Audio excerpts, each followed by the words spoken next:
Stan Arthur here for the I Love St. Pete Facebook group. If you're a business owner looking to connect with tens of thousands of potential new local customers, you owe it to yourself to get enrolled in our Key Tag Rewards program.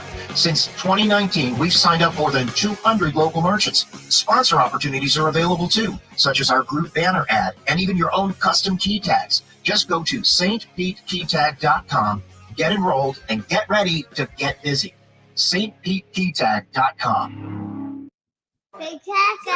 Merry Christmas. Say, I love football. Say this. Say Tampa. Bay. Bay. Tampa. Tampa. Tampa Bay. Tampa Bay. Say Tampa. Bay. Bay. Oh my God, she's so smart and she's so precious. I love her to death.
Hey guys, what's going on? Welcome back to another edition of the Evolution of Sports Talk Television here live at I Love St. Pete. It's the Sports Web.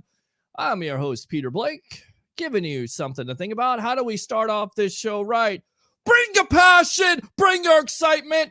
Just don't bring any nonsense. On tonight's show, we'll have ABC Action News' own Mr. Denis Phillips joining us here on the Evolution of Sports Talk Television, the Sports Web, talking about your Tampa Bay Buccaneers all around the National Football League. At 9:30, we will have Mr. Mark Mancini of Mancini Media, and he's got an interesting story to tell. So we got a meteorologist who talks sports, and we got another guy that's supposedly a sports broadcaster, but he's really not. I mean, he does talk sports, but actually he used to be a XPW announcer. That's right. We're going to talk some professional wrestling tonight. So get on the phone lines if you have any questions. And I hear the legend himself, Mr. Leo Haggerty, former Coach Scout and now media member of Night Sports Productions, is going to be in studio also on the show, maybe about 10 o'clock, because he just discovered the reality, if you will, of video. So he wants to get on and talk some sports here. And then, of course, we'll take your phone calls as always. 727-255-0391. It's 727-255-0391. Of course, this show is brought to you by BetUS. And let me put the promo code up there. Promo code TSW22. If you want to sign up, please do. Use that promo code. If you do that, you go to betus.com. You get 125% sign up bonus. You can gamble on NFL, NCAA, of course, NBA, NHL, golf, UFC, no matter what it is. Just make sure you shout me out by putting that promo code up there, TSW22, and call the number 1-800-69-BET. US. Again, 1-800-69-BET-US. Of course, once again, the phone number here, 727-255-0391 at 727-255-0391. Let's go out to the comments here. Let's go out to Christopher Cole. Says, hey, Peter, LFG, let me give you the Byron Leftwich. How about them Bucks, baby? Let me go ahead and fire those cannons.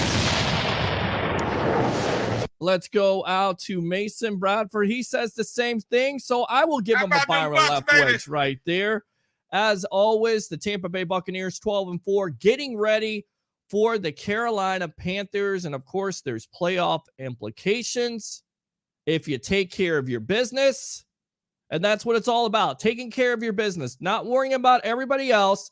And you should beat the Carolina Panthers, because we saw a couple weeks ago what this Tampa Bay Buccaneer team can do when they're at full strength. And of course, they're not necessarily going to be at full strength, because they do still have some injuries, namely to the running game. Looks like Ronald Jones has an ankle injury, so we'll monitor that situation. Keyshawn Vaughn has some ribs, sore ribs, not the regular baby back ribs, sore ribs. So we'll see how that plays out. Le'Veon Bell may be getting a lot more carries, and we'll see if Giovanni Bernard is going to come back. But I think that's kind of a concern at this point, right? I mean, you sign a guy like Bell off the street, hasn't played in a little while, but it was important for him to get some touches versus the Jets because he had both of those running backs go out. And I get it. Everybody's been talking about the Antonio Brown situation. I've been one that's had 2 rants on Sunday and Monday night. I posted them on my Facebook wall. So go and like them if you want to, share if you like to. Nothing new on that situation. Nothing. Besides it getting more and more bizarre by the day.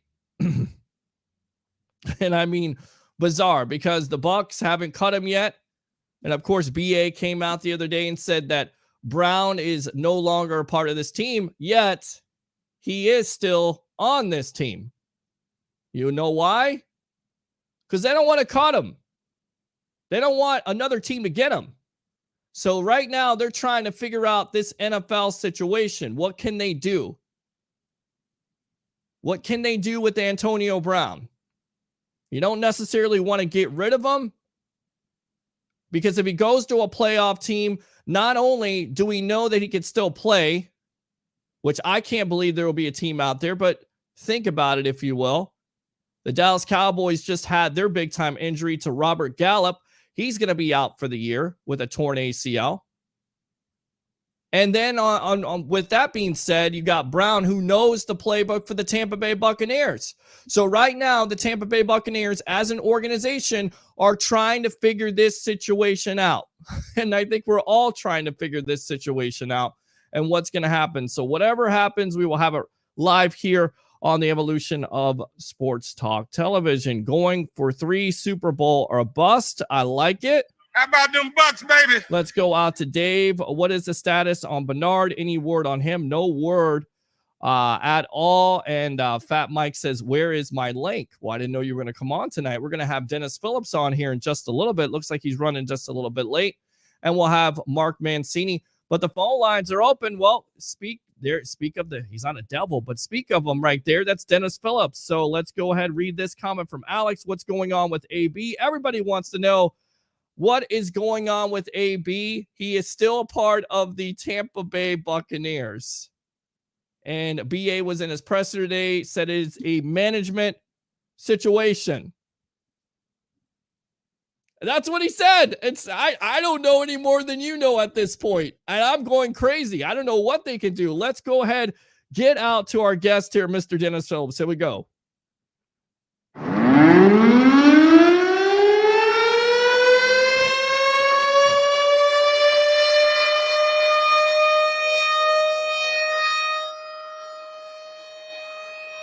All right, that's enough. Denis Phillips of ABC Action News. If you guys aren't awake after that, I don't know why you wouldn't be.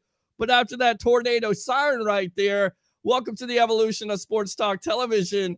And I got to ask you, you're watching that game on Sunday. Have you ever seen anything like we saw with Antonio Brown? Just the whole Magic Mike routine. Welcome to the Sports Web. I don't think anybody's ever seen anything like that, right? I mean, I've watched sports for 55 years, and I've just never in my life seen anything like that. So, the one thing that we've said for months and months and months is you can never handicap injuries. So, forget the fact. I mean, I know everybody's talking about AB, and I get it, but I mean, I just think at the end of the day, when we're talking about the Bucks, there's some big losses, and we talked about that with Fournette and with Godwin and with Evans with the hamstring, which you don't know if it's still good or not. But all of a sudden, the team that everybody, myself included, thought, you know what, Green Bay may give them some problems, Rams may give them some problems, but I still think they make it to the Super Bowl. And now all of a sudden, who knows? And my gut about the AB stuff is I cannot imagine him ever coming back to that team, regardless of need. I think all they're doing right now is crossing their T's and dotting their I's to make sure that financially they are probably in the best position that they can be in, because there's all the talk about the doctor, the friends with Antonio Brown and the MRI and that he was injured and all the other stuff. So I think they're just probably trying to minimize the financial impacts on the team, because does anybody really think that he is going to be back on that team after doing that? Or do you think he'll be back on anybody's team after doing that? I don't. I don't either, but then again, you never know. I mean, the Dallas Cowboys, they just suffered a pretty significant injury, if you will, to Gallup. So could Jerry Jones roll the dice? And then on top of it, not only do you get a player that is still talented when he wants to be, I feel like, we're talking about Randy Moss here. I mean, he could take over some games, maybe not in the same context, but he could still, take over some games. He's still very talented. And on top of it, he has an attitude. So I feel like if Jerry Jones wanted to pick him up, it would not only be for need, but also to possibly steal some secrets from this Buccaneer playbook. I think that's what the Bucs are worried about right now, and the reason why they're going through all these NFL protocols. No, I think the reason they're going through that is to minimize the money. I'm telling you, I mean, I may be wrong, but I don't think I am. I don't think it has anything to do with trading, because the guy threw his jersey and his shoulder pads on the field and ran across the end zone while they were still playing the game. And you really think that anybody's going to take him on their team, need or not? I just don't think there's any way in the world. Never have I seen that happen before, except for in professional wrestling. Now, maybe AB fights one of the Paul brothers, in the ring before the end of the year, or maybe something like that goes on. But if he returns to any NFL team ever, I will be absolutely shocked. I mean, you never say never, but I don't ever think it'll going to happen. So everybody can speculate all they want to, and that's what makes it fun. But I just don't think an owner or a general manager will have him on that team, regardless of the need. After this episode. What do you think caused this episode? Was it the fact of, and a lot of people say he has mental problems, possibly CTE, and you don't know that unless somebody's deceased, of course. They take a look at the brain, whatever else. But do you think it's a part of that? Was it injury situation, which you hear from Ian Rappaport? He didn't feel like he was healthy enough. Of course, he missed the majority of the week, but still was cleared to play. I mean, here's a guy who missed games with the ankle injury. And then there's another story out there that says, look, because Brady was targeting Gronk so many times, he became disinterested, got upset about it, was asked by BA a couple times. This is from Jay Glazer, to go in. He said he didn't want to go in. He's not doing it. BA told him to get out, and he was cut on the sideline. What do you tend to believe? Was it injury, or was it the fact that Brown was just being a malcontent at that point? I mean, we can speculate till the cows come home. Nobody knows. All of which could be legitimate. I mean, there were a lot of people saying that he was very close to those incentives, and the fact that he wasn't getting the ball. I mean, the previous week, he had a great week, 10, 11 receptions, whatever it was. I mean, he certainly was a guy who was a big part of their offense, and he did not get the ball thrown to him as much as he wanted to, obviously, but who knows? You can make an argument for all three, but we're just kind of babbling here because nobody really truly knows. And honestly, I don't care. I could care less. You know why? Because I'm more interested in the Bucs right now and how they're going to replace him with a team that's just beriddled with injuries. And that's the real conversation. I know everybody loves to talk about AB, but I could care less. It's great drama. It's great fodder. Everybody likes to laugh at it. The memes were hysterical. The one where he's in the end zone with his shirt off, holding up his vaccination card. That was one. Another one, he was holding up a boombox.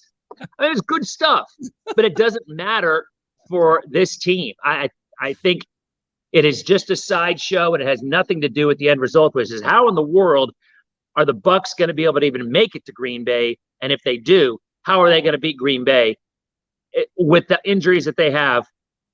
Unless Fournette comes back and really starts to excel and they can find some receivers. Because right now, I don't see it happening. I can't believe I'm saying that, but yeah, I mean, look, Mike Evans is banged up. He's like 40 or 50 yards short of once again getting 1,000. That would be his 8th consecutive year of doing that.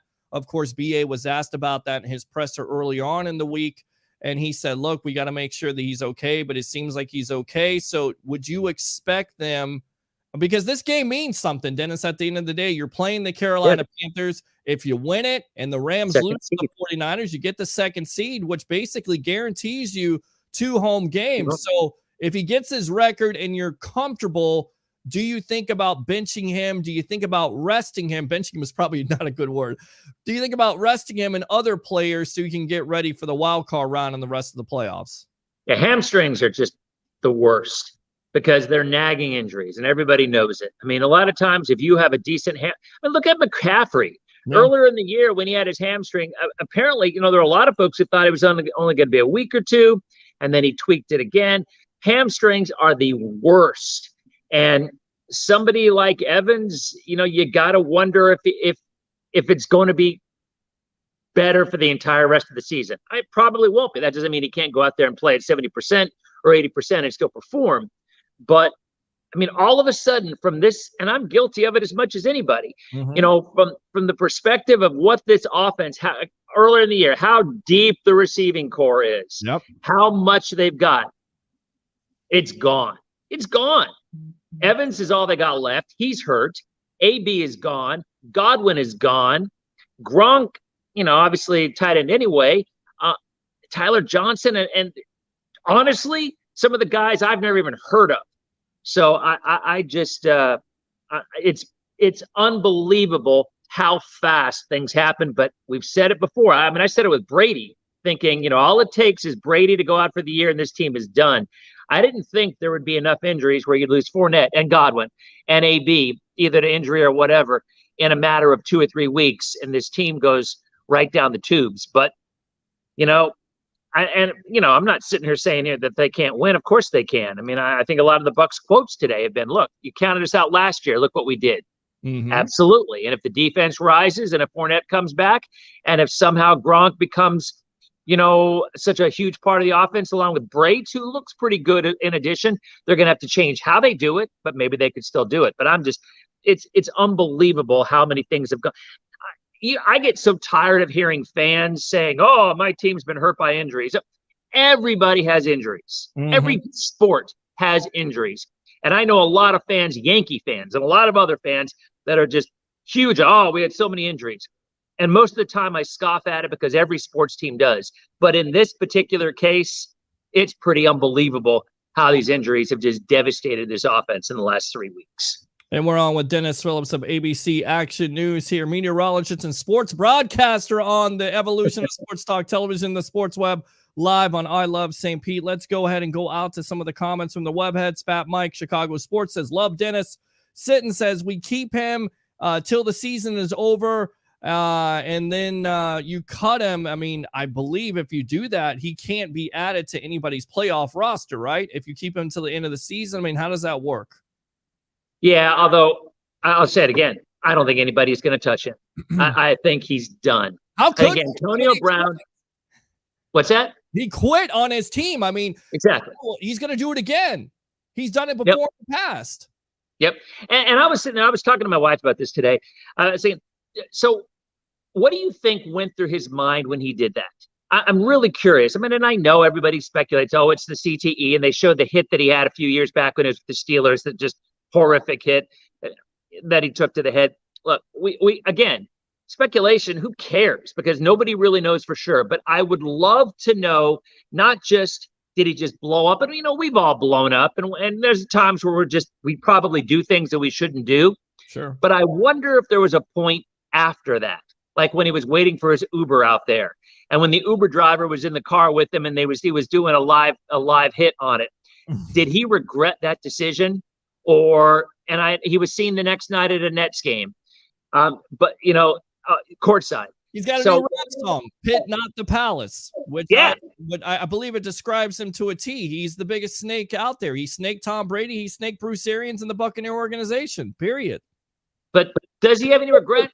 I don't know if he does or not. I don't even care anymore because I'm kind of like Arians in this. He's not a member of the Bucs anymore. I know they haven't released him, and I'm telling you that's purely a business thing. That has nothing to do with them thinking, well, we really need him. Now, one of my coworkers, Paul Legrone, who is he anchors the 5:30 and the 4 o'clock newscast. He's like, you know what? I think they should keep him and then dump him at the end of the year. And because he's a huge Bucs fan and they need him. They definitely need him. There's no doubt they need him. But at what point does a team and a management say, all right, man, enough is enough? No matter how bad you want the victory or the Super Bowl, if I would think we have gone way beyond that. But now the question is, what do they do? I mean, Forget him. What does this team do to find a way, not to beat Carolina, but to find a way to advance in the playoffs? I mean, they barely beat the New York Jets with this receiving team. The New York Jets. Yes, sad but true. They were down 24-10. They come back 28-24. We'll get back to that in a moment. Let's keep on reading these comments. Dave says, where is Jason? Why is he leaving BA out there to answer questions on AB? Great question. I'm not sure. You can't believe AB on anything he says. I mean, look at his past. Dave, again, AB totally disrespected the Bucs organization. His teammates and Bucs fans made us look like a joke. Mason says Antonio Brown just released a 3-page statement accusing the Bucs of all sorts of stuff. So we'll have to figure out how we can read that. It's all about money. It's all about the money. It is. It's 3 pages of complaints against the Tampa Bay Buccaneers. Consequently, that's how many situations and he's had, how many charges he's had, and it's like 3 pages full. I was reading it last night. Golden Tate thoughts. Golden Tate, anybody? Golden Tate? I mean, to me, I think they're happy, Dennis, with what they have. Tyler Johnson stepped up. He had a critical drop on that 3rd down, which could have tied up the game. You've got to catch that ball. Brady puts it right there and you drop it, but he stepped up on that last drive. Cyril Grayson, he stepped up.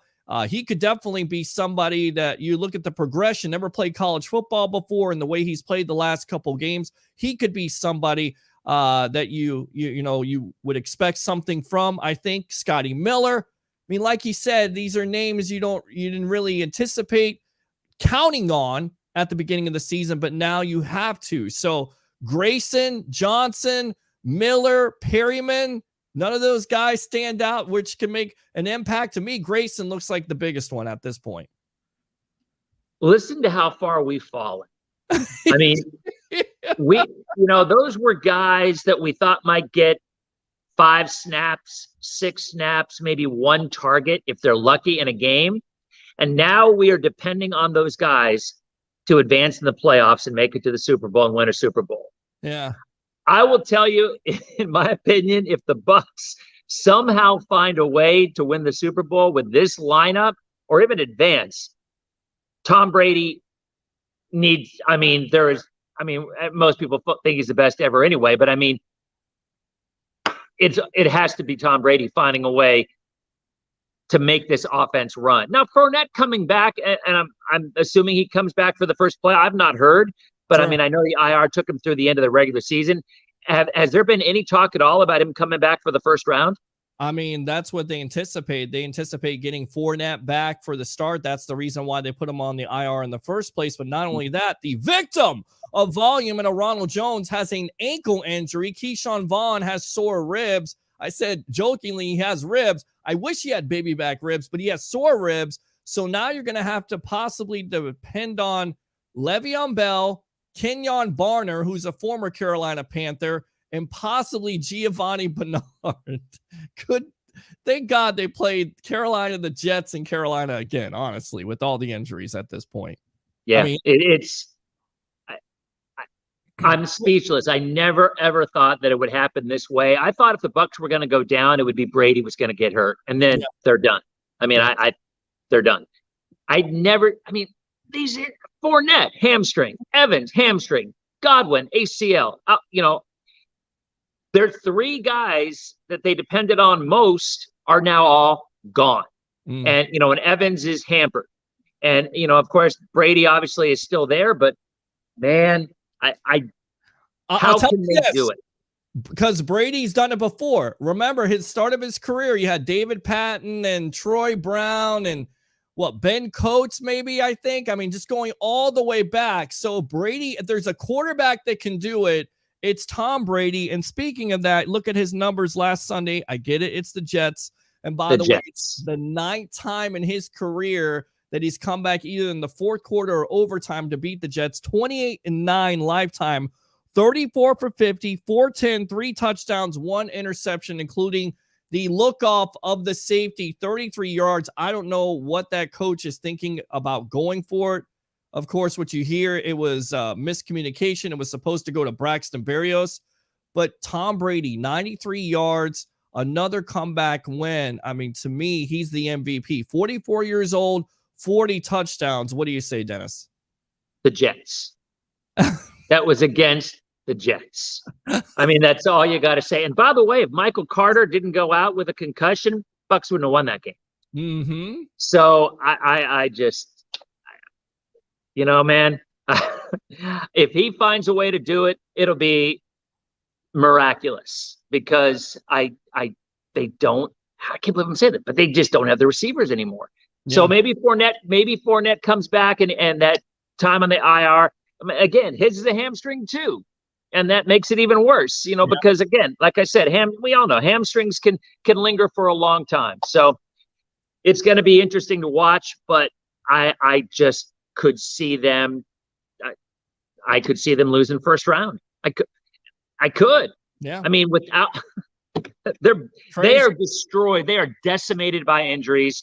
And that's something that a lot of people like to make excuses. But in this particular case, if that defense finds a way to shut down whoever they're playing, kind of like they did last year with Drew Brees and Aaron Rodgers, I guess you never say never. But boy, I'm floored how this has changed so quickly. So is Brady the MVP in your opinion this year? Or is it Aaron Rodgers? Because everybody wants to crown Aaron Rodgers the MVP, but I feel like what you said, you've been making the case all night long for Tom Brady with all the injuries they've had offensively and defensively. This guy continues to just roll on, and he's doing it at 44 years old. Why is there this emphasis that Aaron Rodgers is the MVP over Tom Brady? I don't know. I mean, we've talked about this before. I'm not an Aaron Rodgers fan. I hated all the drama in the offseason. I hated how he looked like he was holding the team hostage and not telling him whether he was going to play and this and that. I got so disgusted. And I didn't like him on Jeopardy either, but that's just another story.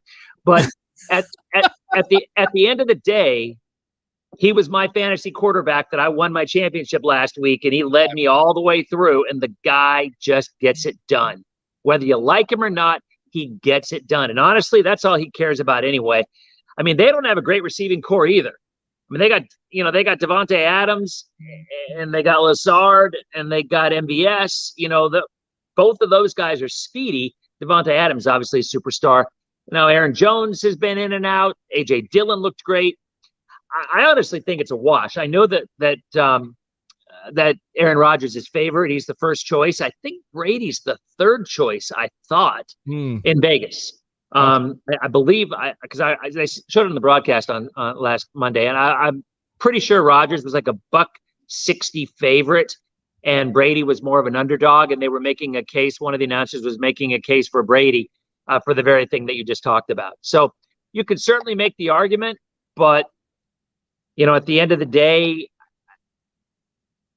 boy, I don't know. I think it's a toss-up. I mean, the numbers are a toss-up, and if these injuries hadn't happened, I think Tom Brady wins the MVP. But they did happen, and that's kind of part of the game.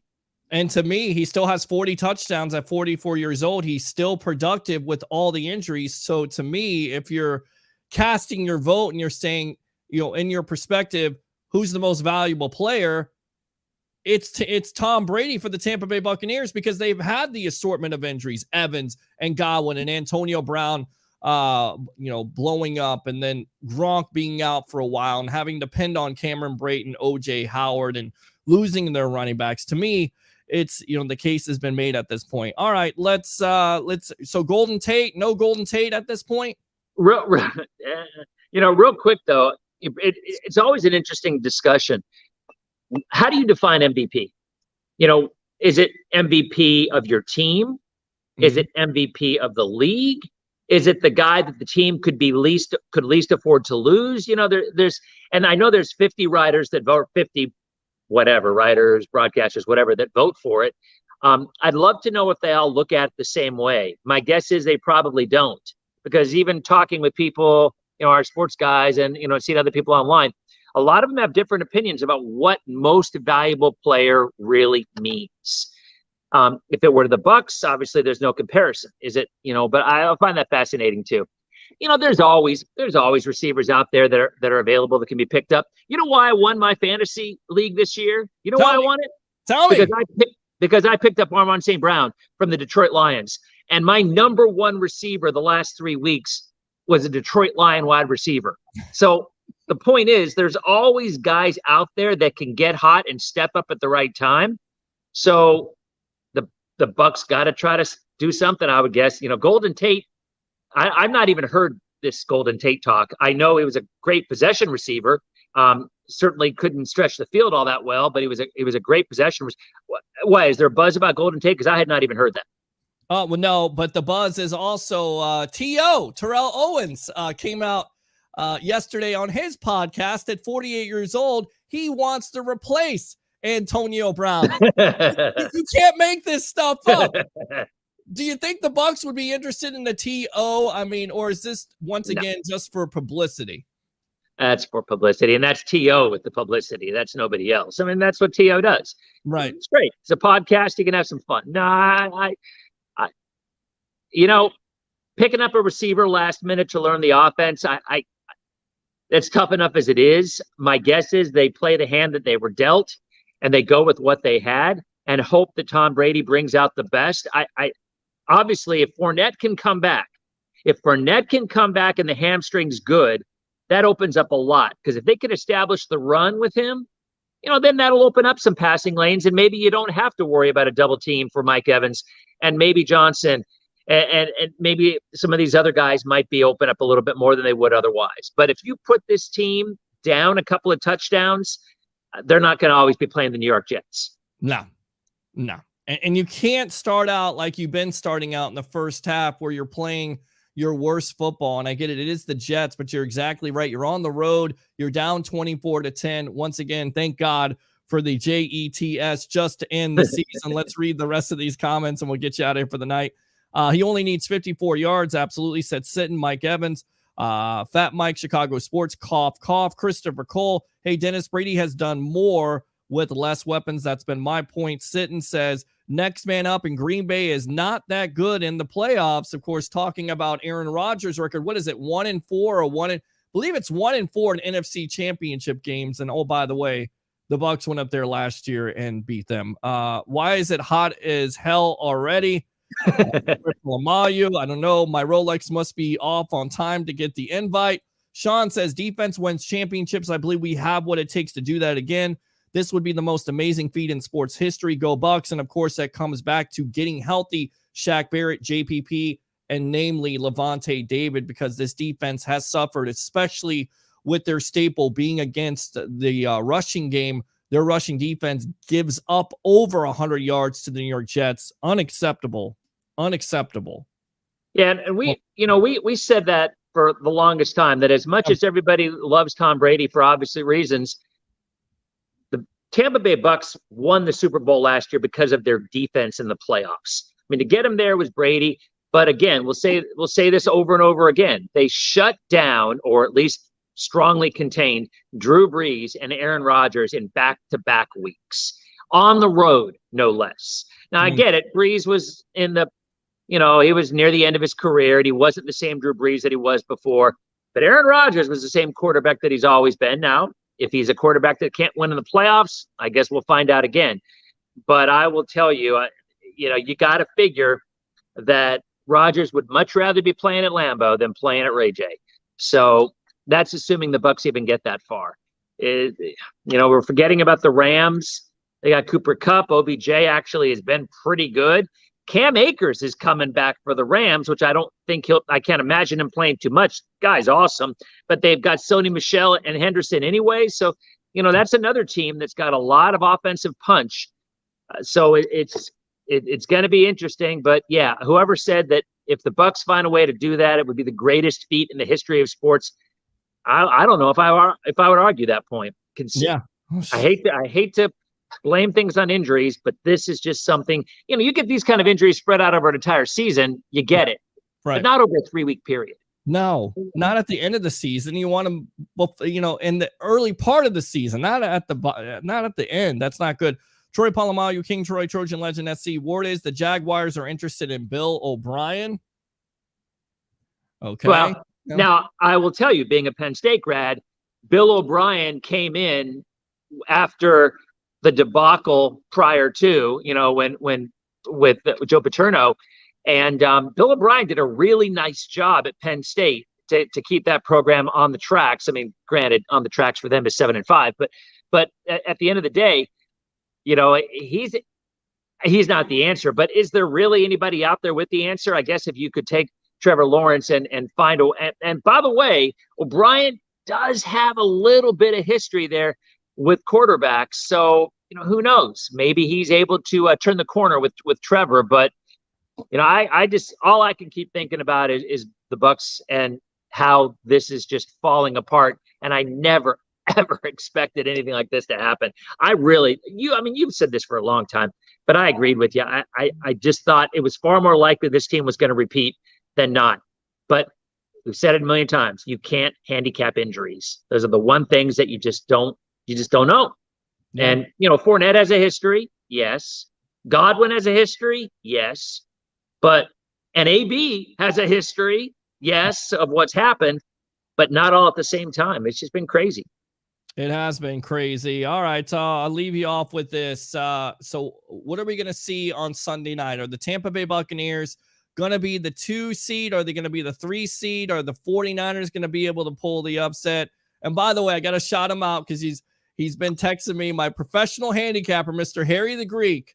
He did pick the Jets. He said the Jets would cover. It wouldn't be a blowout, and also went 7-1 last week. That's right. Professional handicapper extraordinaire of 1252 Chicago Sports, Mr. Harry the Greek. So, man, I love Harry. Yes. I love Harry, but you'll never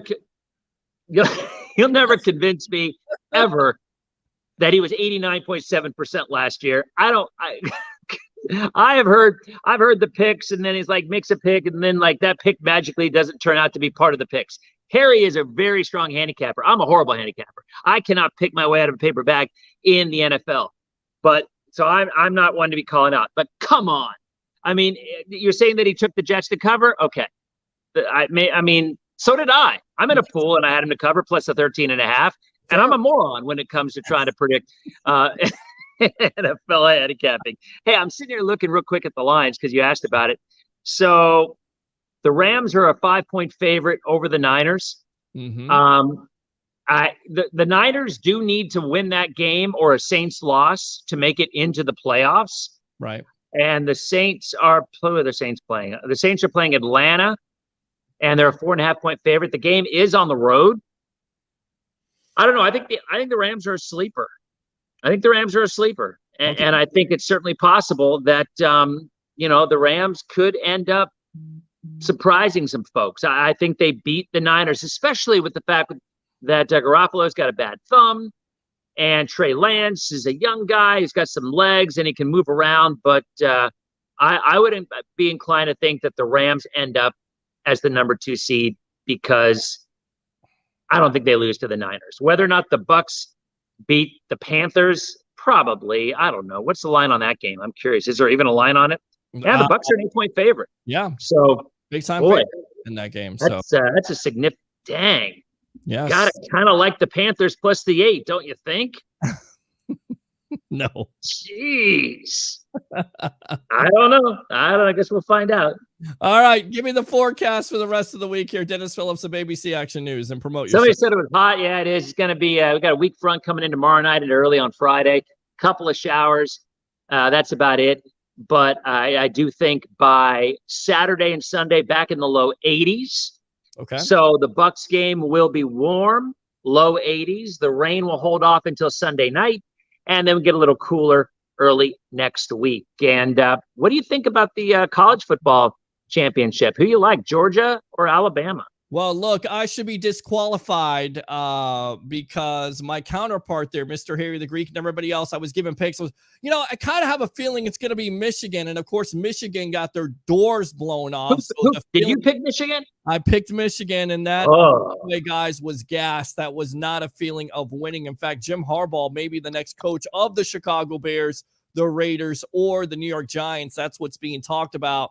Well, from the Michigan people that I know, they would be happy about that because a buddy of mine is a massive Michigan fan. He came over on New Year's Eve, and it was just, the minute they had lost, even though they went in as the number 2 seed, he's like, get rid of Harbaugh. Get rid of Harbaugh. Well, what about they beat Ohio State? Get rid of Harbaugh. They made it in the playoff. Get rid of Harbaugh. Yeah. So I think a lot of Michigan fans probably feel that way about him more than even though the fact that he got him into the top 4. So that's an interesting rumor. Alabama opened at -1 in that game, and Georgia is now a 3-point favorite. So the sharp money immediately came in on the Georgia Bulldogs. Interesting. I can't do it. I gotta go with Alabama. It's what Leo Haggerty said, the legend himself, former Coach Scout and now media member. It's about coaching. You give Nick Saban that much time to prepare for Georgia, what they did to him. It's going to be a closer game. But I like the Alabama Crimson Tide to win the national championship. You agree? I agree with you. I do. And it pains me to say that. Yep. Because I would like somebody else to win just because, and I mean, you've got 2 SEC teams regardless. Yeah. But it's always nice to get some new blood in there. But at the end of the day, Saban has more talent. He always does. He's got more NFL talent on that team at any point in time, and they've been there. And I think there's something to be said about, even though Bryce Young hasn't been, I just think there's something to be said about a team and a coach that's been there before. And I'm with you.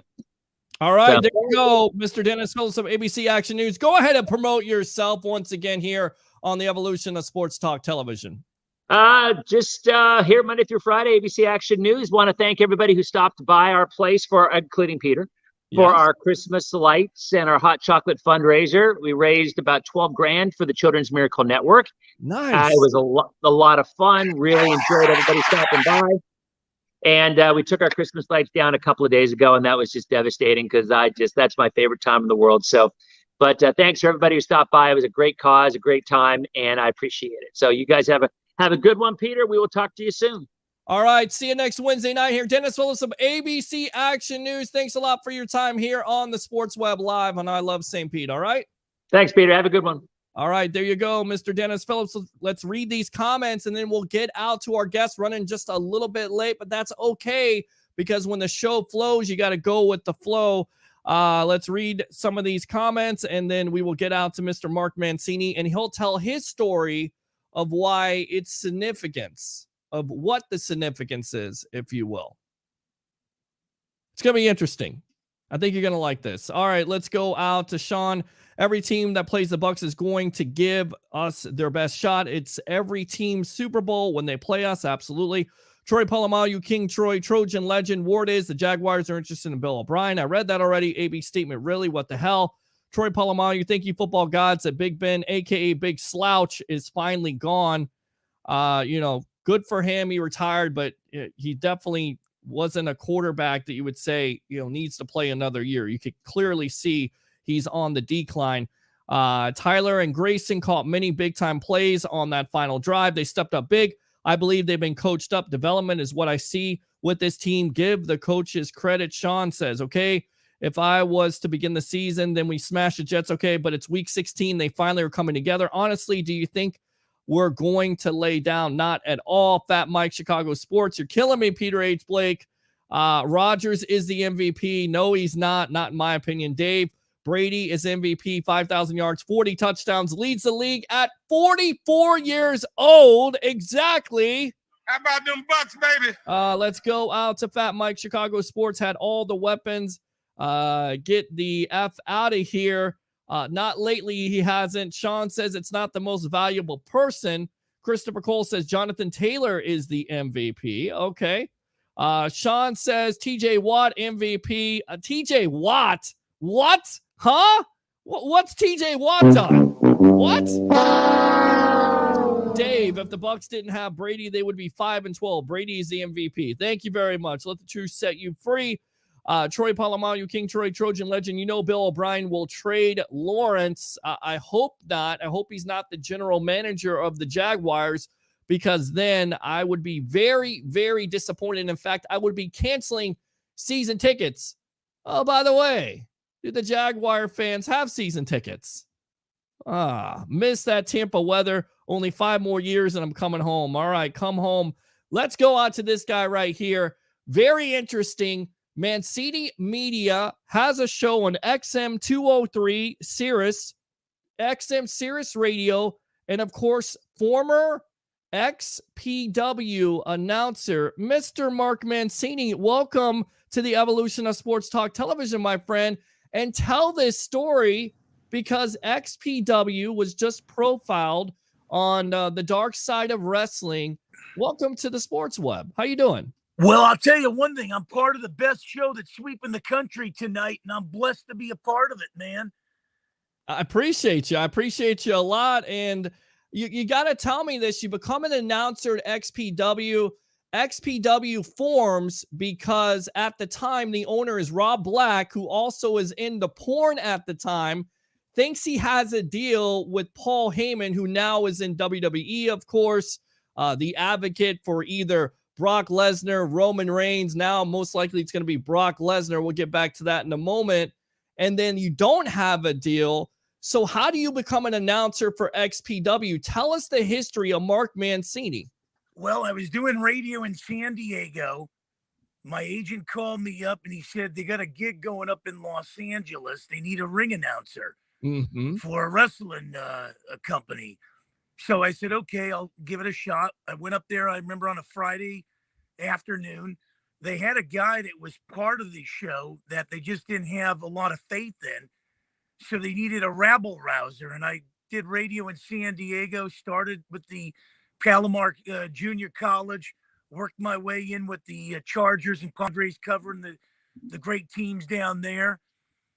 And I figured, you know what, let me get back up to LA and give this thing a shot and see if I can do it. So I auditioned. I used my radio experience at the time. They said, we'll give it a go. I started on a Friday night in Reseda, California. They opened the doors and people started throwing pizza boxes and yelling Guido, and the name stuck. And to make a long story short, it just kind of took on a moniker of its own. And then each and every week, wherever we went, people would just get behind this thing. And, I'd be signing autographs outside and everything. Rob Black was saying, hey, you know what? We got a problem here. You're getting a little bit more heat than the wrestlers. And at the time I said, man, I'm just going to enjoy this. If I'm getting a little more heat than the wrestlers, then you got to do something about it or get those wrestlers more enthralled in the shows. But, when I look back on it now, it was a great experience and everything. I would have done things a little different, but man, I was basking in that 15 minutes of fame and running it right up the flagpole.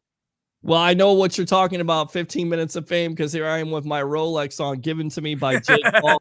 We're all with Mark Mancini, Mancini Media, and also XPW, former announcer here. Talk about the atmosphere at XPW. A lot has been discussed on the dark side of the ring segment there, where Black was not only the owner, but porno guy, but you guys were taking it to the extreme, 10 times of what ECW was. Describe some of the things that you saw backstage going on during some of those shows.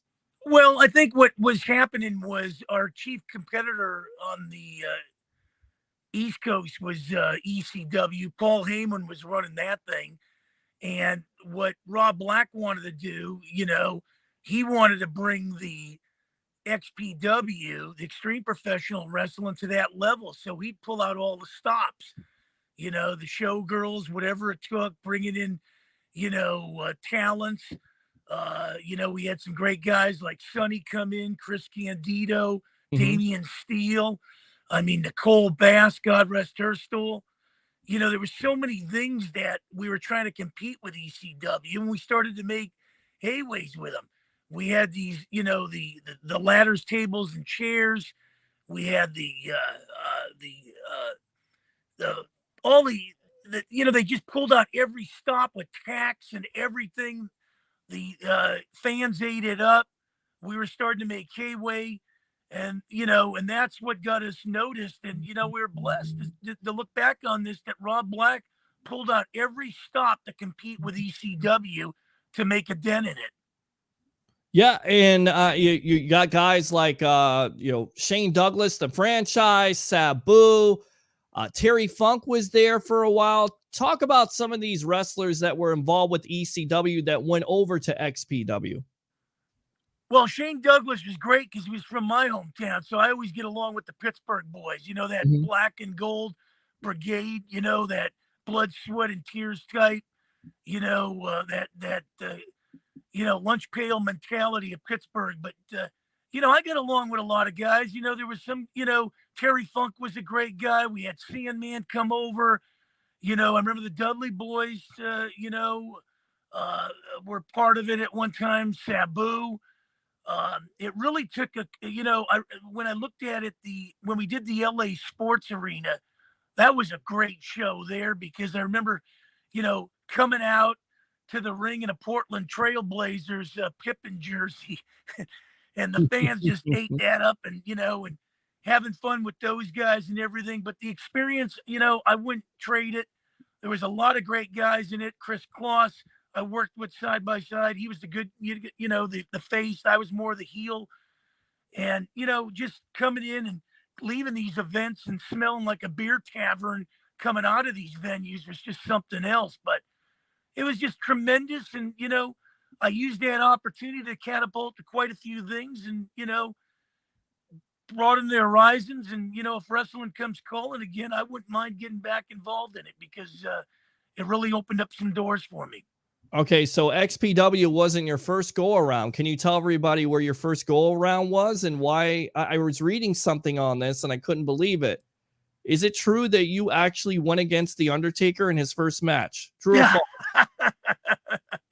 I would have loved to have done that, but no, that with the The Undertaker and all those guys, man, that's something else. That whole WWE action over there, and man, oh man, when you look at that venue and how far it's gone today. You look at wrestling, it's kind of like a gypsy style, traveling and everything. But you know what?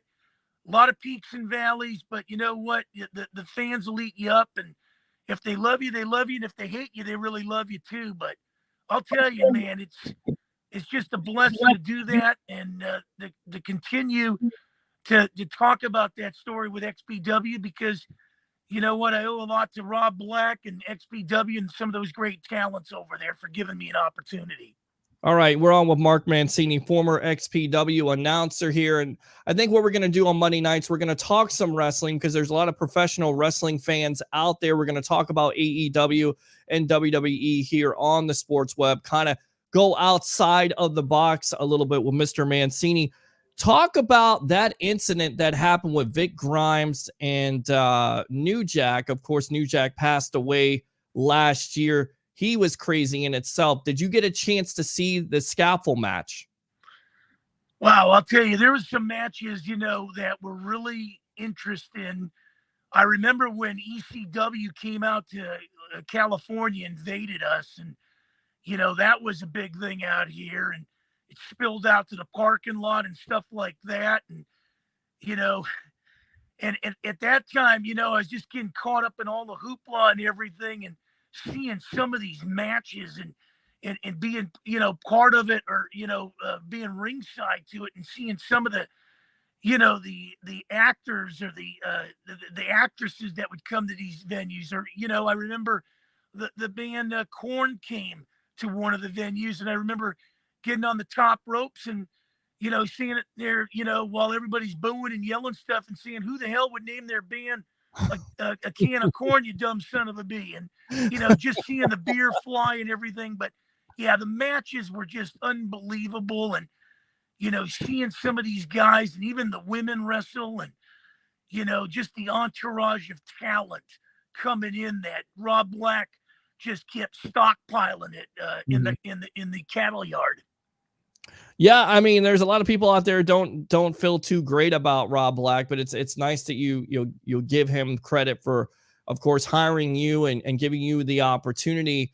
Let's go outside of XPW a little bit. Let's talk about the event that happened in 1999. I don't know if you remember this or not. This was in WCW, the Finger Poke of Doom. What was your thoughts about that? Do you feel like that destroyed WCW and basically put them, bankrupted them, because you had Hulk Hogan versus Kevin Nash? It was Monday Night Nitro. Was supposed to be a big event. Of course, Nash won the belt won the belt versus Goldberg, took away his undefeated streak. And then basically Hogan poked Nash. Nash fell down. Hogan pinned him, reformed the NWO. And at that point, WWE won the rating that night because Tony Schiavone, not only that happened, but Tony Schiavone actually gave away the result that Mick Foley was going to beat The Rock. So that event alone, do you feel like that destroyed WCW and gave them no shot to overcome WWE? I think that was, and I think WWE, right now with going back and forth with AEW now and trying to compete with, Tony Khan and all those guys over there, I think what's happening is that, WWE, when I looked at the WCW thing with, Eric Bischoff and all those guys down there and everything, and the Turner thing, I thought, that was going to stay on an even platform there. But we all saw that go by the wayside. And then you saw the ECW being bought out by WWE, with Paul Heyman building that thing up and seeing that thing gulfed up by the WWE. So, I think what WWE has done over the years is kind of, I don't want to use the word too much, squash these independent wrestling federations, but they've kind of steamrolled them to the fact where, nobody's really stood up to them. And now you see AEW standing up to them. And this is going to be a fight because they're starting to pick up their talent now that WWE is starting to release.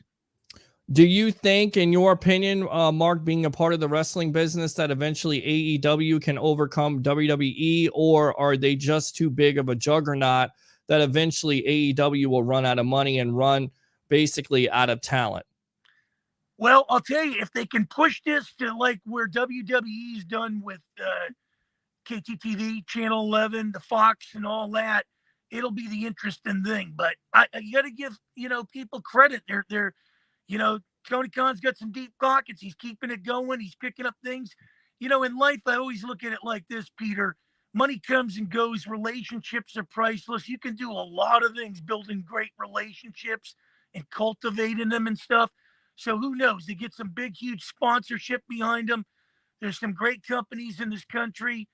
If they support this thing and get behind it, if you're genuine, people will get behind something. They can tell if you're genuine or not. So that's going to be the key here. But I'm going to give them a fair shake to keep it on an even footing with WWE. What do you think is wrong with wrestling these days, namely WWE? Is it the writing? What is it? Is it not building enough characters?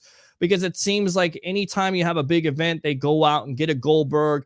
Look, it was great to see Goldberg maybe about 10, 15 years ago, but he's past his prime. What does WWE continue to do this and go after part-time guys instead of develop young talent? Is that the problem, in your opinion, with WWE right now? Well, that's a great question. I've always said that. It's like anything. You can look in baseball. You can look in, some of these sports. And if you're not going to build up, all your Major League Baseball teams and you only showcase a few of them every Saturday on the game of the week, nobody knows what the hell these other teams are all about. And that's the same thing with the WWE. You and I remember the Honky Tonk Man, Ravishing Rick Rude, Brutus the Barber Beefcake, Saturday night's main event, the world wrestling superstars every Saturday or Sunday, Saturday morning. 11 in the morning. Yep. They were showcasing these guys. They were building these guys up. Now what's happening is, since the John Cena's have come around, on the Roman Reigns, you're showcasing 2, 3, 4 of these guys. The Braun Strowmans were built up, then they were thrown off on the scrap heap. And that's the problem here. You can't have a stable of 30 to 40 wrestlers on 2 big platforms with Monday Night Raw and SmackDown, and showcase about 3 of these on each network. It's not going to work that way. And we saw this, and I think the beginning of the end was with CM Punk, when he stood there and was kind of pissed off that guys were being, having preferential treatment. So he kind of walked out. We saw the Alberto Del Rios. We've seen guys like this kind of throw the white towel up and say, this is not fair. And until you listen to these guys, you're going to have an influx of guys coming and guys going. And now I think, when you look at it, the latest looks like, they don't know what to do with this new guy like Damian Priest. I mean, they pushed him. He's got the belt. They don't know what to do. I mean, it's so frustrating each and every week that these guys aren't pushed to the top. Look at the Bliss, the women's.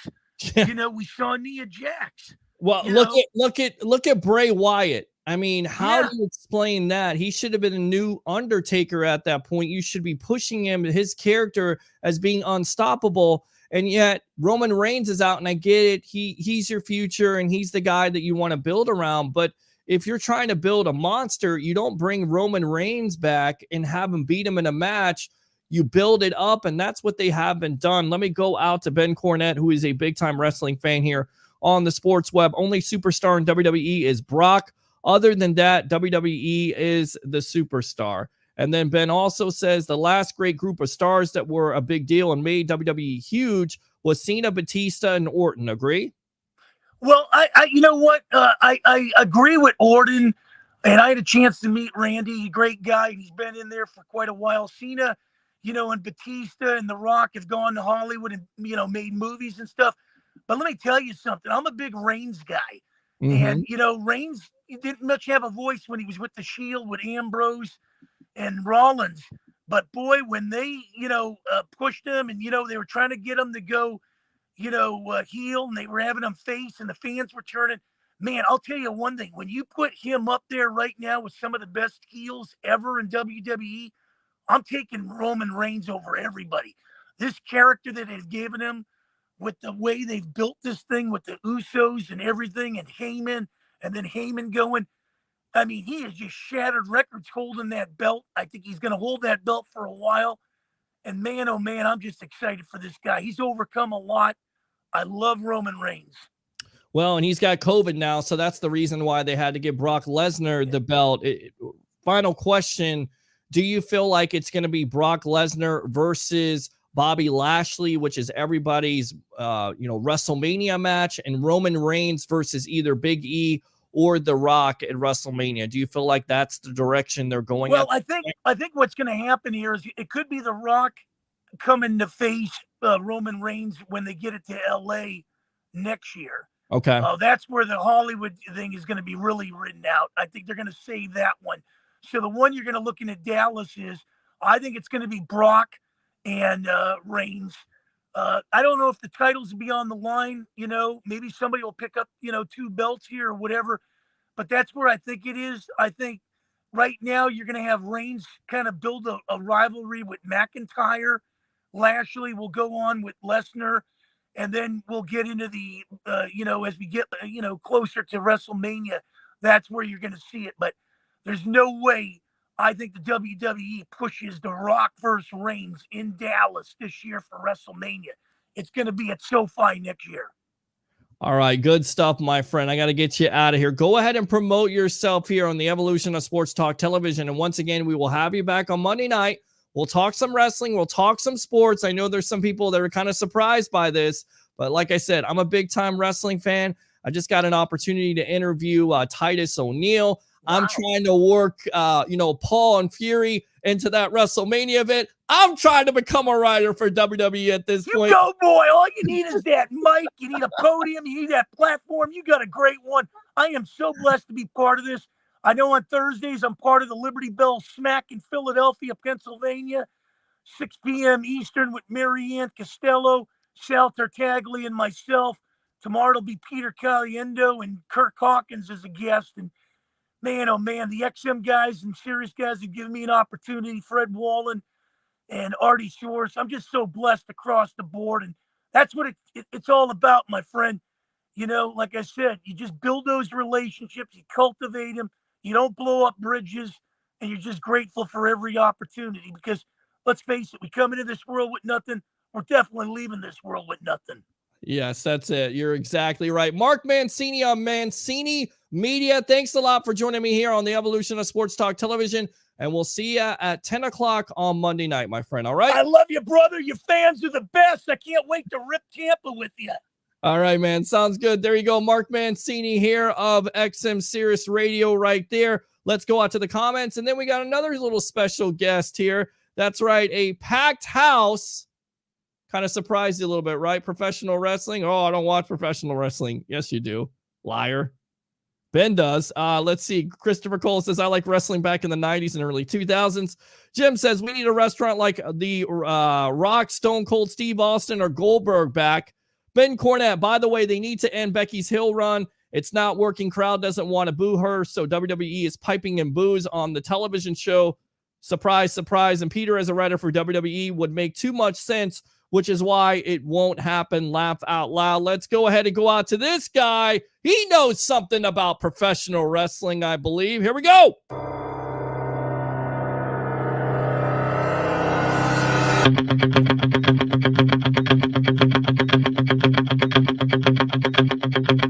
All right, guys, former Coach Scout and now media member of Night Sports Productions, It's Sports Mag, Leo Haggerty has discovered the video. Welcome to the Evolution of Sports Talk Television, my friend. How you doing tonight? Peter, I'm doing fine. How's my sound tonight? Any better? Sound is a lot better. Just kind of stay close to it. Hopefully you don't have a little bit of that feedback. You know what? I got to come in there and be a producer. I got to set you up like I'm set up. That's what I got to do here eventually. I need that. Hey, Peter, I had to jump on Yes. your show tonight. I grew up during the infancy of professional wrestling. Oh, really? Tell me the story, Leo. Vince McMahon, they just started the promotion in Philadelphia. I go back to Bruno Sammartino. Yeah. I go back to Gorilla Monsoon. I go back to Joe Turco, all these guys. But Peter, here's a great story, right? Okay. Gorilla Monsoon, his real name was Gino. Okay. And I worked at the recreation department, and his son came to our recreation center. Okay. I got to know the guy. Well, we're in it. It was called Gino's back then. Mm-hmm. After Gino Marchetti, the Hall of Fame football player, started a franchise, and then boom, boom, boom. Well, Gino Gorilla comes in, orders a bag of hamburgers, a bag of fries, and a 16-piece bucket of chicken. And I said, hey, Gino, you feeding the family? He said, nope, that's for me. Sat down and ate it all. I'm going, my God. This is a big man. Well, he was also a strong man. And again, Peter, you could talk all you want of professional wrestling. These guys are finely tuned athletes. Oh, yeah, absolutely. I mean, look, the result, everybody makes fun of it. It's planned out. But at the end of the day, look, if I hit you with the chair shot, you hit me with the chair shot, I don't get my hands up in time, or somehow that chair is messed up, it's going to mess me up eventually. We've seen that. That's why wrestling is kind of cut down with the violence at this point, right? Because of CTE. And I saw him after we had one of those blizzards up in New Jersey. And there's a foot of snow on the ground, and Gino goes out with a shovel. Not a snow shovel, a shovel, and knocks that puppy out in about 20 minutes. And we're going down the golf course, and, all of the wrestlers lived over in Willingboro where we were at, because you had to play, Philly sales tax and all that, and Pennsylvania sales tax. So they lived in Jersey, like the Phillies and the Flyers and all that, and just commuted over to Philly. Mm-hmm. We're going down there, and they're building a pool, and there's Bruno Sammartino, Joe Turco. They're all there, and we said hello because we knew them all. my buddy and I, Lenny Alcaro, who was the golf pro, who also played offensive tackle and hit it a mile.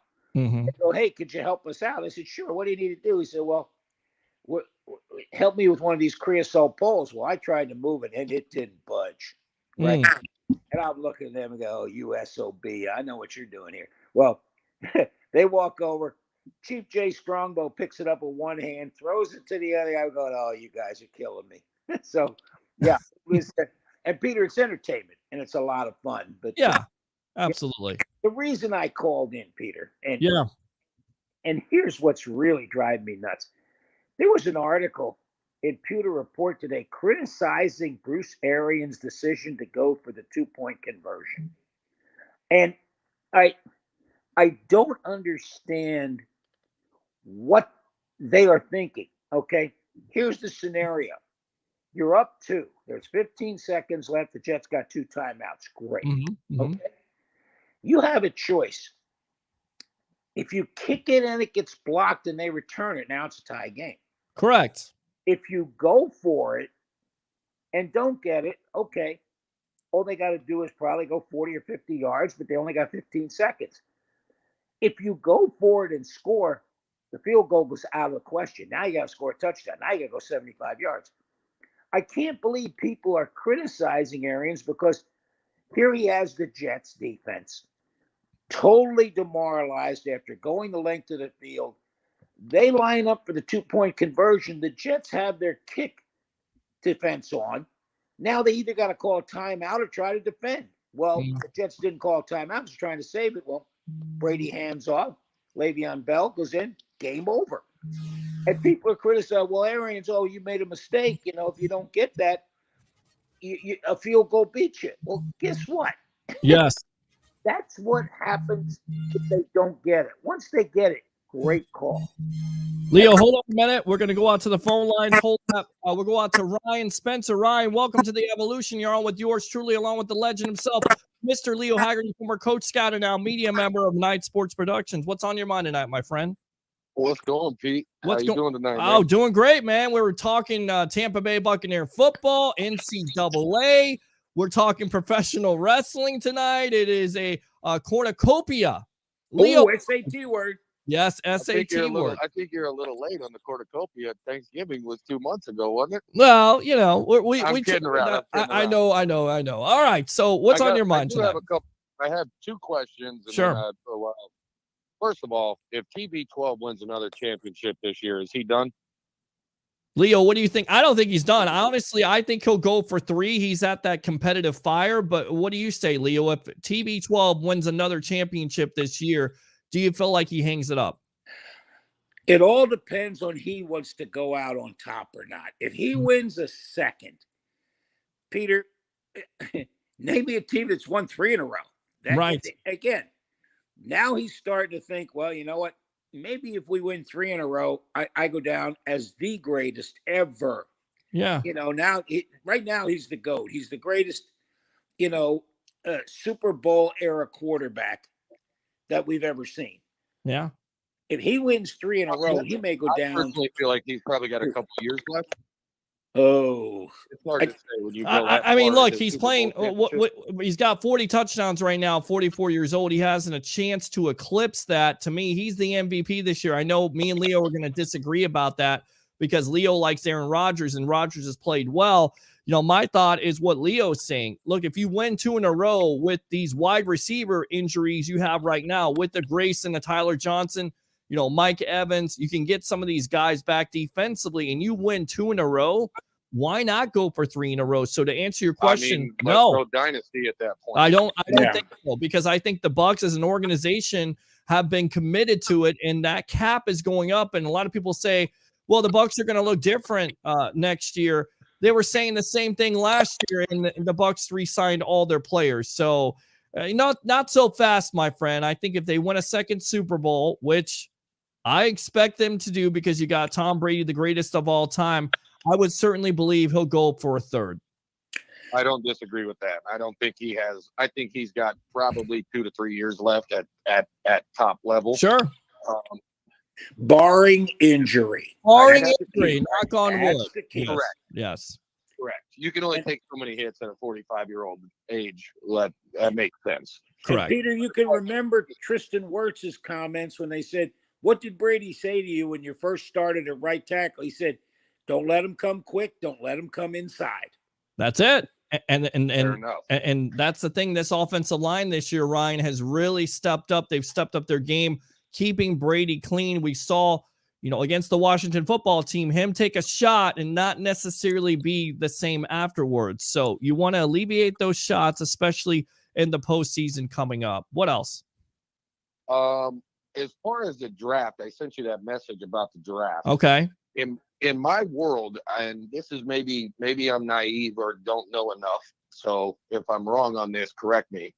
But I feel like offensive line guys are now becoming a higher draft pick due to protection of higher paid assets or smaller guys. I honestly think there's actually been more bust, right, Leo, because of the spread offense and offensive linemen not necessarily knowing all the techniques when it comes to the NFL. Am I wrong about that? I think there's actually been more bust when you draft an offensive lineman, but it's kind of always been like that, Ryan. You're always drafting left tackle. Left tackle is going to protect your blind side of your franchise's quarterback. If you don't, then you end up like the Jacksonville Jaguars and Trevor Lawrence and other teams, other quarterbacks like that. So you've got to protect them. I always remember Bill Walsh saying something on ESPN's Up Close with Roy Firestone.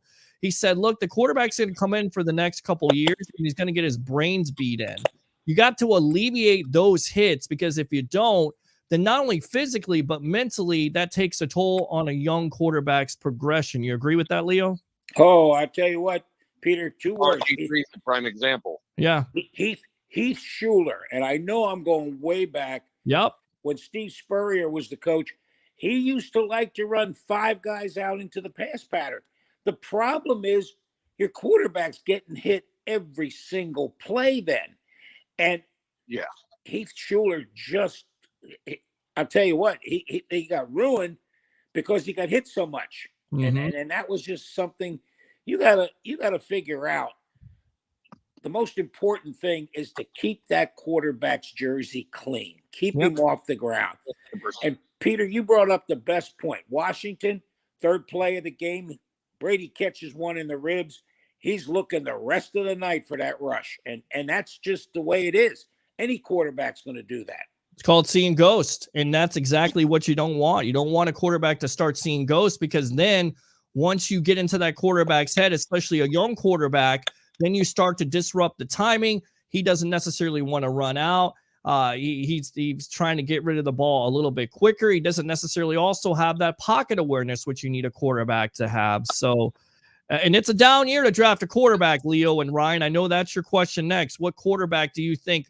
Ryan, Actually, my next statement was, so my family is in Kentucky. They're correct. Kentucky people. I know. So Louisville. I know a lot of people that are UK fans, and Wandale Robinson actually went to the same high school I graduated from. Okay. They were talking about that he may be declaring or already declared to go to the NFL. And my whole point to them was, this was a Facebook post of somebody I know up there, and my whole thing to them was, he's 5'11", 180 pounds. His draft, his stock in the draft in my world, just based off size, not talent. Sure. He's a low 2nd round pick. I don't know if I'm correct on that, but I almost feel like I'm about 95%. I had to definitely check into that, but that seems like a wide receiver to me. That doesn't seem like a quarterback. 5'11", 180. No. You're right. No, he plays wide receiver. Okay. However, he was a running back.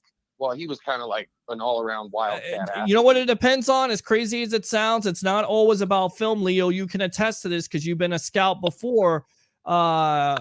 It depends on also the combine and running that 40. And that 40 sometimes, that's a big time. That's a big time indicator of where you're going to draft. And sometimes it's not always the best indicator. You also have to look at film, but I think it depends on the 40 time, right? For a kid. I'm pretty sure Wandale Robinson's at like a 4.2 or 4.3. I mean, he's fast. If he's at a 4.2 or 4.3, Ryan, you'll get a look. That's for sure. Yeah.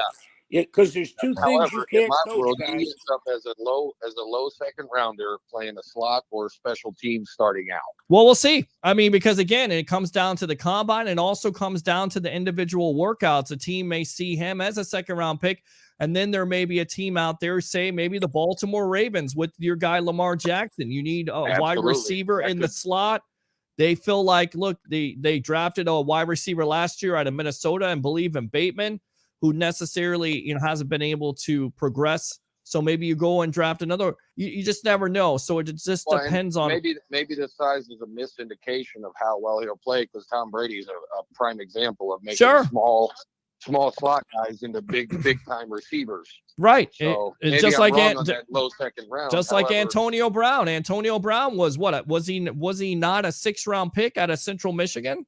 So yeah. Well, and Tom Brady was 6th round out of Michigan. So right. That's the reason why they have that supposed chemistry. But now we learned that AB has decided to unfollow Tom Brady on IG. And in fact, he has. Oh, it went that route? Oh, yeah, he went that route. Yes. And there's a lot more to that story. There's fans that were there that are saying they saw Brown get into Brady's face. They saw Brown get into BA's face.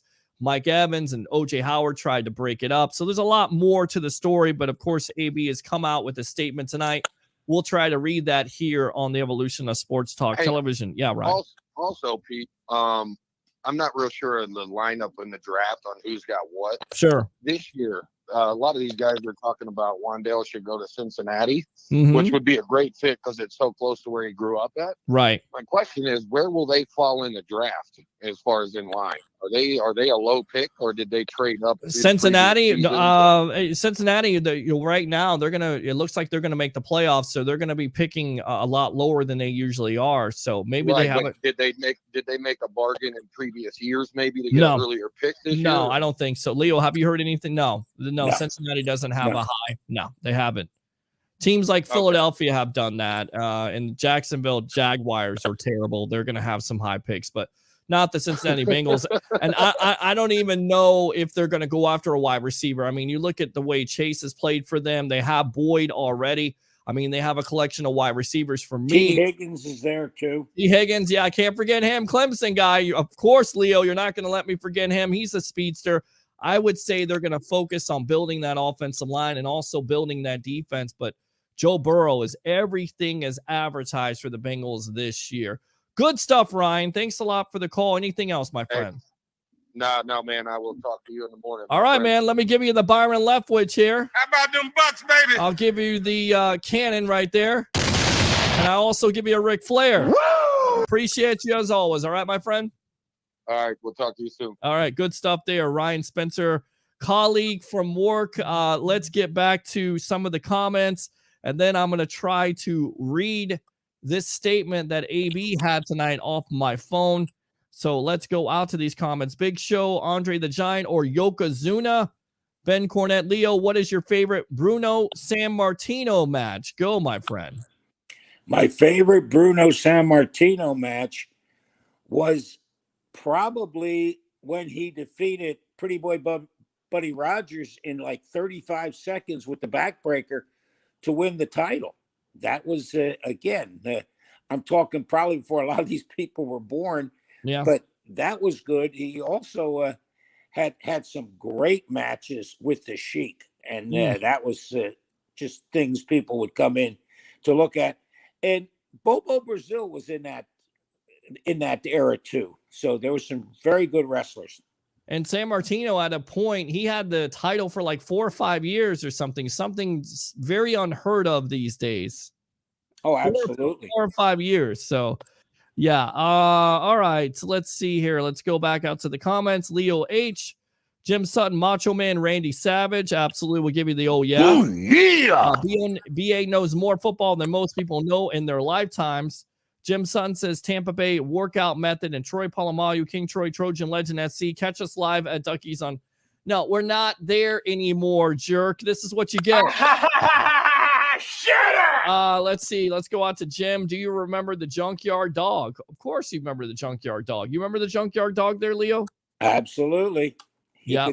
He was good. And Yeah, it's Jim Cornette with the and Gordon Soley with Florida Wrestling. I mean, I used to watch the same thing when I was a kid. I Yeah. used to watch it on Saturday night, and that's the only time you had it. You didn't have it 2 or 3 times a week. You only had it maybe once or twice, and it was either WWE Superstars on Saturday or Sunday morning. You had to get main event, or you had to go for NWA, which was Championship Florida Wrestling. So there you go. All right. What do you make of this AB situation? Nothing official by the Tampa Bay Buccaneers. BA asked today about the whole situation. He said it's up to, and some just paraphrasing it, it's a management decision. What do you make of the Bucs' stance on Brown? Hold on to him so no one else can get him. I mean, that's Peter. That's simple. Yeah. And again, everybody's coming out and saying, "Oh, well, he's a cancer." This and that. Somebody will think he's not a cancer for a week. Right. Look what's going on in Dallas right now.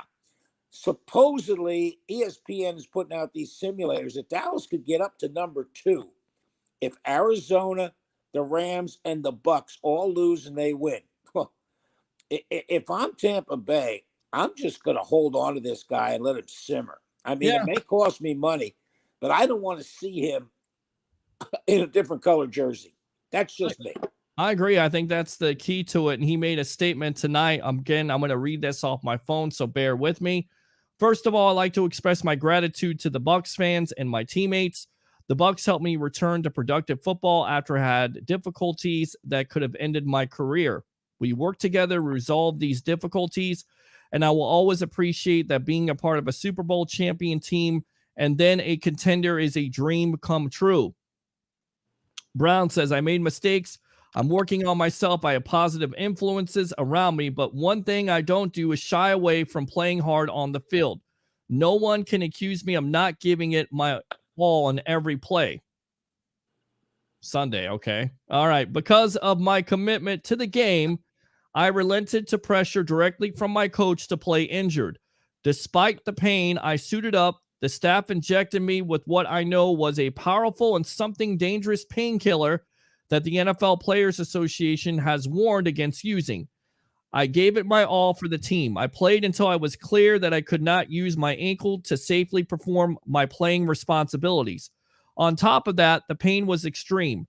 I took a seat on the sideline and my coach came up to me very upset and shouted, "What's wrong with you? What's wrong with you?" I told him it's my ankle, but he knew that it was well documented and we had discussed it. He then ordered me to get on the field. I said, "Coach, I can't." He didn't call for medical attention. Instead, he shouted at me, "You're done." While he ran his finger across his throat, Coach was telling me that if I didn't play hurt, then I was done with the Bucs. I didn't quit. I was cut. I didn't walk away from my brothers. I was thrown out. Being fired on the sideline for having a painful injury was bad enough. Then came their spin. Coach denied on national television that he knew about my ankle.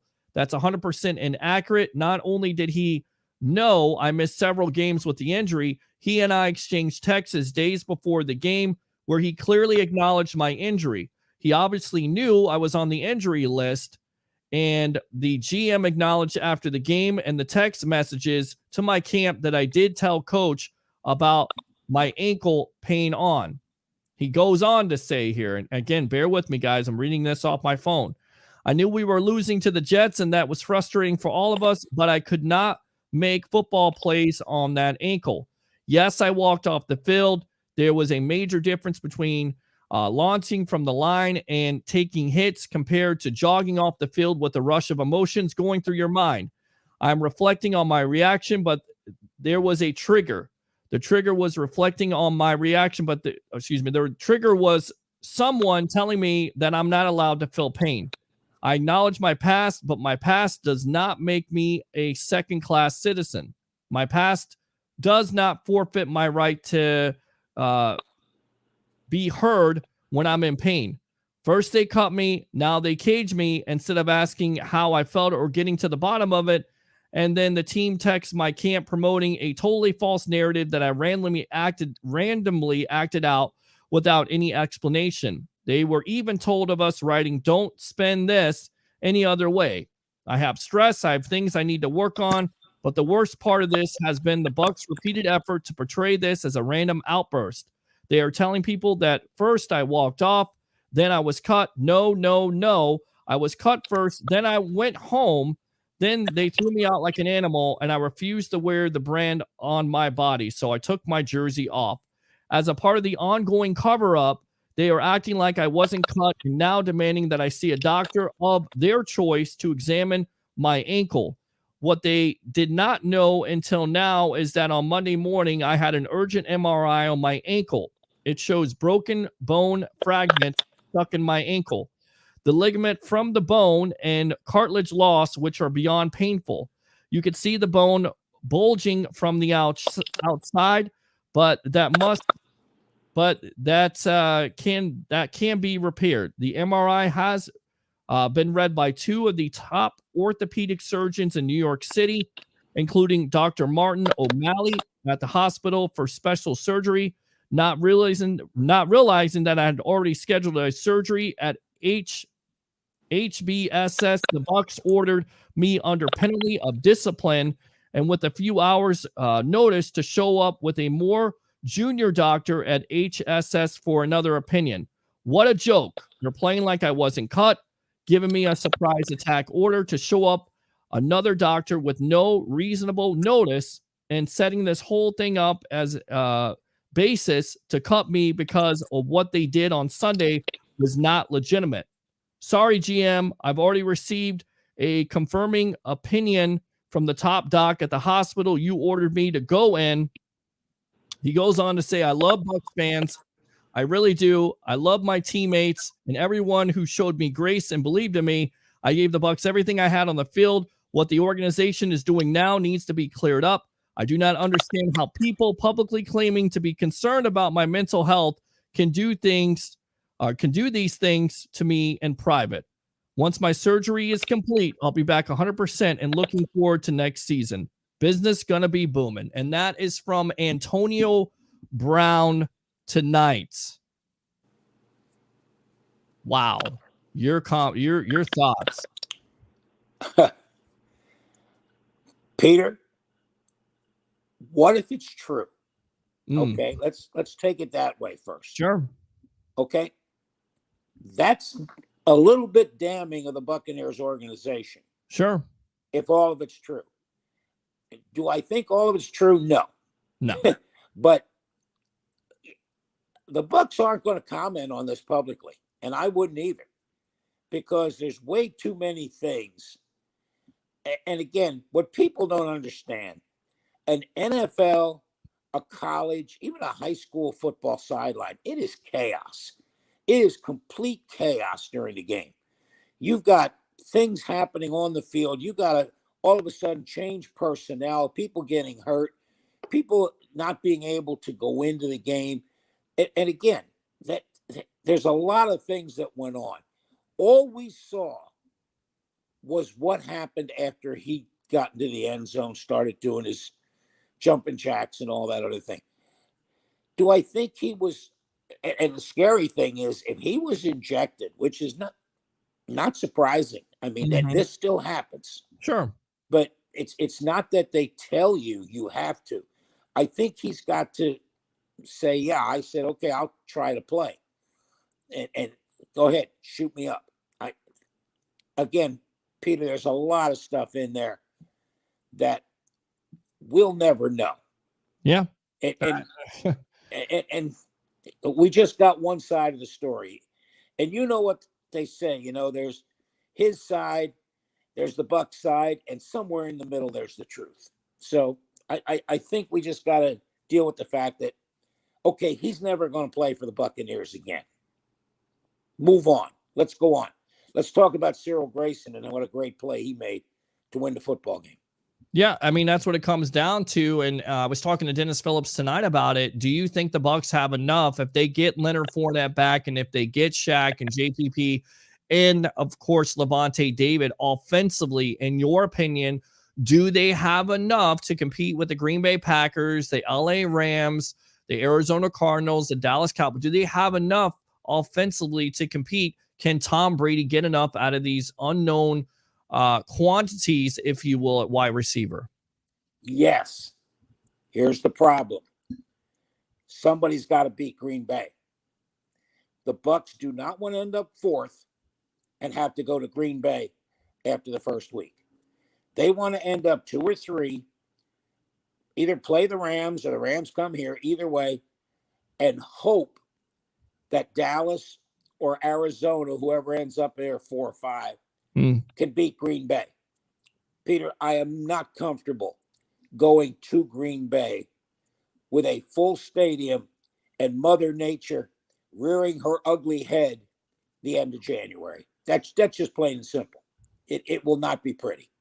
Yeah, I mean, and to me, again, it comes down to, the elements. The elements were kind to him last year. Doesn't necessarily mean it's going to happen this year. And then on top of it, furthermore, the reason why you want a higher seed at that point is because there are crowds this year, which didn't happen last year. Well, the legend himself, Mr. Leo Haggerty, former Coach Scout, and now media member of Night Sports Productions, It's Sports Mag, discovering video here on the Evolution. Let's go ahead and go out to these comments. Antonio Acevedo, Burfict tore him up. He hasn't been the same since the playoff game.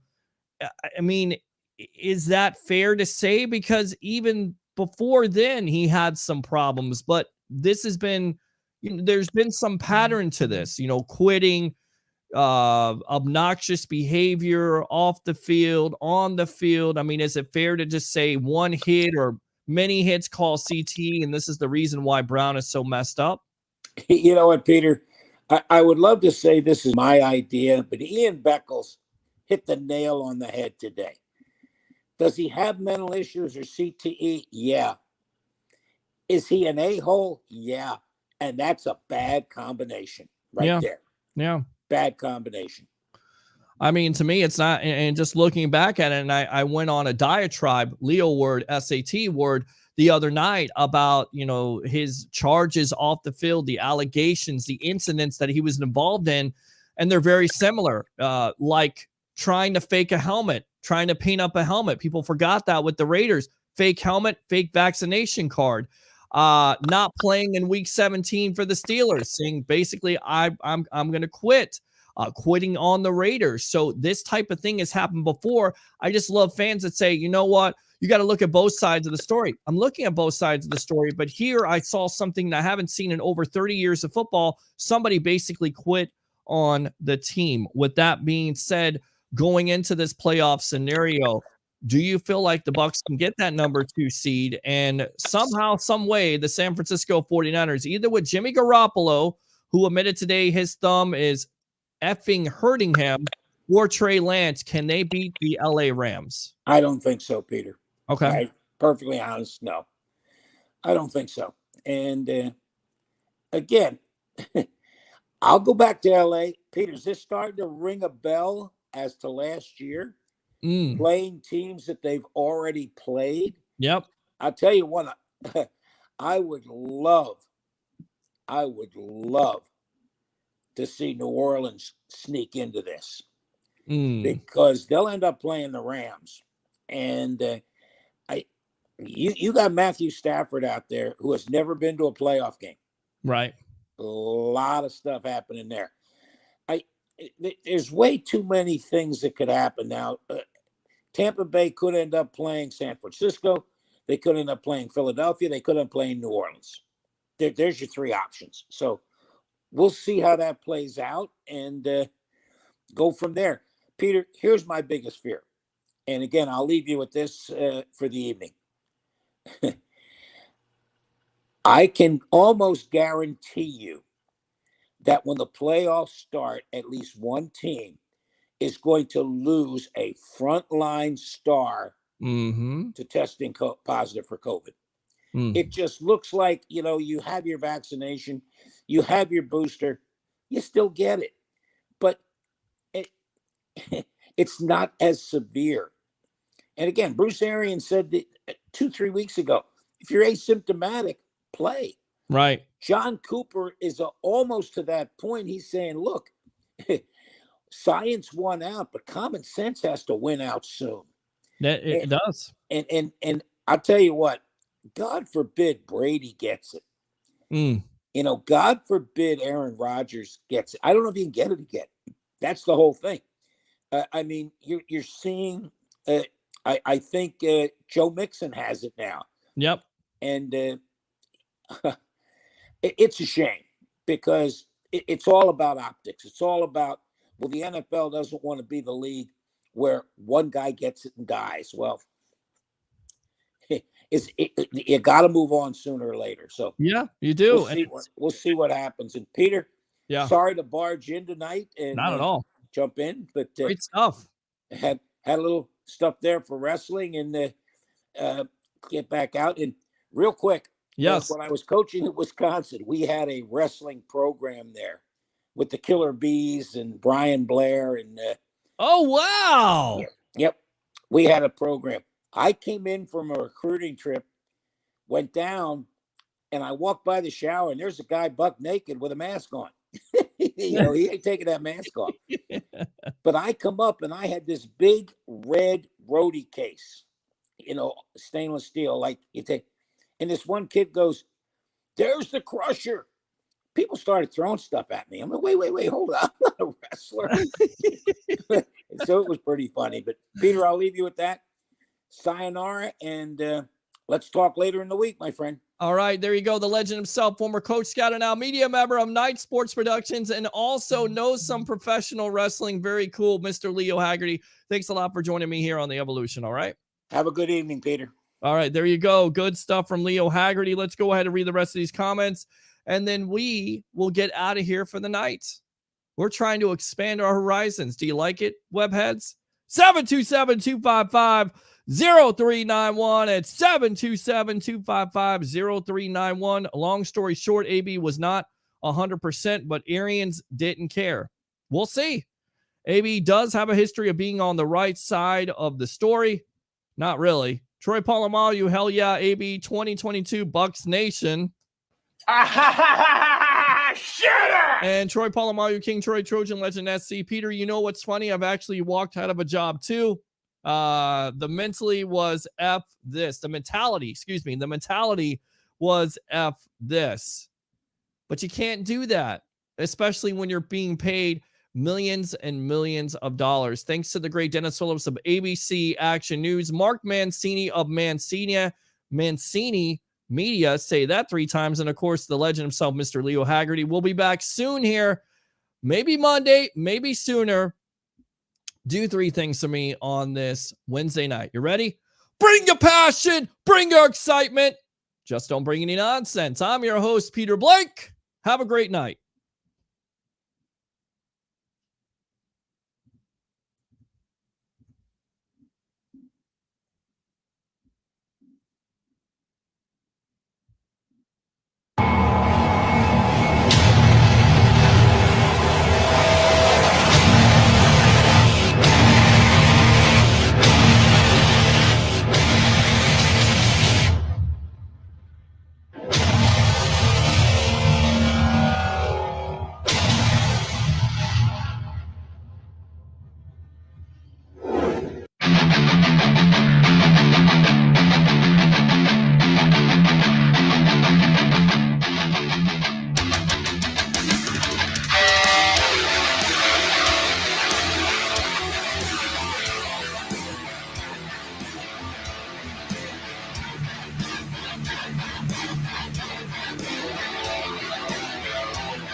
Stan Arthur here for the I Love St. Pete Facebook group. If you're a business owner looking to connect with tens of thousands of potential new local customers, you owe it to yourself to get enrolled in our Key Tag Rewards program. Since 2019, we've signed up more than 200 local merchants. Sponsor opportunities are available too, such as our group banner ad and even your own custom key tags. Just go to stpetekeytag.com, get enrolled, and get ready to get busy. St. Pete Key Tag.